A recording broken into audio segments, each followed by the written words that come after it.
ሰበር አሁን የገባም ታዋቂው ባለሀብት ወርቁ አይተነው በኖርዌይ በቲክቶከሯ ሄለን ደሳለኝ ላይ ክስ መሰረቱም። ፍርድ ቤት በቲክቶከሯ እገዳና የገንዘብ ቅጣት ጥሏል። መረጃውን በአጭሩ ላቀርብላችሁ። በኖርዌይ ተንዳላግ ወረዳ ፍርድ ቤት በታዋቂው ባለሀብት አቶ ወርቁ አይተነው ላይ የሐሰት ስም ማጥፋት ዘመቻ አካሂዳለች በተባለችው ቲክቶከሯ ሄለን ደሳለኝ አዶ ላይ አስቸኳይ ጊዜያዊ እገዳ አስተላለፈ።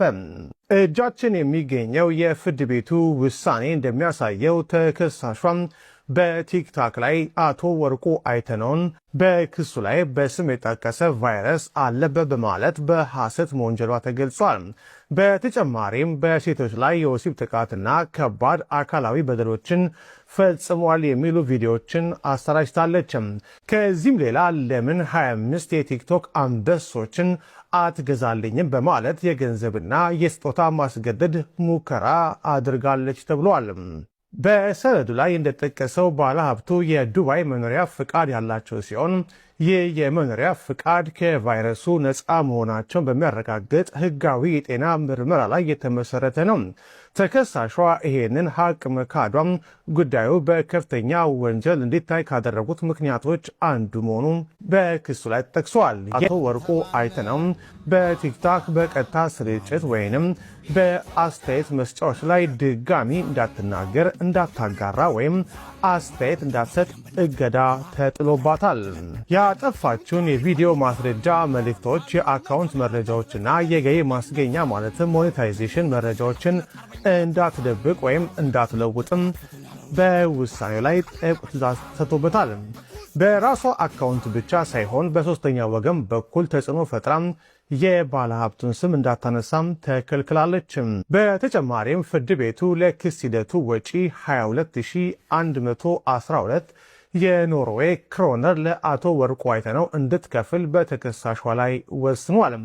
የፍርድ ቤቱን ትዕዛዝ ካልፈጸመች ደግሞ ለእያንዳንዱ ጥሰት ከባድና አስገዳጅ የገንዘብ ቅጣት የሚጣልባት መሆኑም በውሳኔው ላይ ተገልጿል። የአቶ ወርቁ አይተነው ጠበቃ ለኖርዌይ ፖሊስ በይፋ ያመለከቱ ሲሆን በሄለን ደሳለኝ አዶ ላይ የሚመሰረተው የወንጀል ክስ በቀጣይ ቀናት በፍርድ ቤት በይፋ የሚታይ ይሆናል። የክስ ሂደቱ በዝርዝር ታይቶ አቶ ወርቁና ጠበቃቸው የሚያቀርቡትን ጠቅላላ ወጪና ከፍተኛ የሆነ የሞራል ካሳ የሚጠይቁበት ይፋዊ የሕግ ሂደት መጀመሩንም ጠበቃው ገልጸዋል። በማህበራዊ ሚዲያ በተለይም በቲክቶክ የሰውን ስም በሐሰት የሚያጠፉ ግለሰቦች ከሕግ ጠያቂነት ማምለጥ እንደማይችሉም የሚያሳይ ነው ተብሏል። አቶ ወርቁ አይተነው በቲክቶከሯ ሄለን ደሳለኝ ላይ የምትኖርበት ሀገር ኖርዌይ ድረስ በመሄድ በአንድ ሳምንት አጭር ጊዜ ውስጥ ፈጣን እርምጃ መውሰዳቸውና ከባድ የሕግ ውሳኔ ማሳለፋቸው ነው የተገለጸው። እግዚአብሔር ምስክር ደመላሽ ይባላል ስሙ። ወርቁ አይተነው አይደል? ደመላሽ ነው ኢየሱስ። የጀግና ዘር ጄሪዬ እንዴት ነሽ? የጀግና ዘር እናት ትውለድ፣ እናት ትውለድ። አንደኛ ምንድነው ስሙን ለማጥፋት ነው። ተግባባን? ስሙን ሆን ተብሎ ታርጌት ተደርጎ ፖለቲካ ጭምር ነገር አለው ብዬ ነው የማስበው።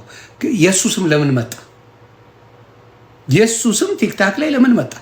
ረድቶ ሄደ፣ አለቀ። ይሄ ነው ታሪኩ። እሱንም በሶስተኛ ሰው ነው የተገናኘ። ከዛ ይችል ይኸው በምትሉት መልኩ የወርቁ አይተነውን ስም ስትገቡ ተቀጠቅጧታላችሁ። እስቲ ስሙን ጥሪ ነው የምትሏት። እንደገባችሁ ትገባለች አይደል? ነጭ ቅማል ወርቁ አይተነው ሰላም ብሎሻል ስትሉ ዝም የሰበሰብኩን አንበሳ በእጥፍ ተፋሽ። ሳራ ፈርታሽ አንበሳ ስታወርድልሽ ነበር። የጀግኖች ቁና ደግሞ ዘቀዘቀሽ። ጀግና ስትሆን እንደዛ ነው። ሳራ ፈርታሽ ላንቺ ብር አስገቢ ስትባል እሺ በማ ጃጓር አለ ጃጓርና ስንት ነው የምትፈልገው ይሄን ብር እሺ እያለች ታስገባለች። ሳራ የጀግኖች ቁና ደግሞ ነዋልሽ። እሺ ወገብ ዝምባ ዝምቧን ዝምብ በዝምብ አረጋት። እጥፍ ድርብ አድርጋ እንድትከፍል አደረጋት። እንደዚህ በጣም በጣም በጣም ደስ ብሎኛል። በጣም በጣም በጣም ጀግና ጀግና ጀግና። የምትሳፈጡትን እወቁ። መንገደኛ ዝም ብሎ ምናምን ሰው አይደለም። ስለዚህ በጣም በጣም እንኳን ደስ ያላችሁ። አስባችሁታል? 22,000 በሀገሯ እቺ ቀጫማም ነጭ ቅማል ቅጠል የምትበላ ምግብ አጣ። ቅጠል እዛ ሀገር ምግብ ውድ ነው መሰለኝ ለእሷ። ሌሎች ሲበሉ አይቻለሁ። ምግብ ተወዶባት ቅጠል ደረቁን ቅጠል እምሽቅ እያደረገች ስትበላ ነው የምታየው። እቺ አሲዳ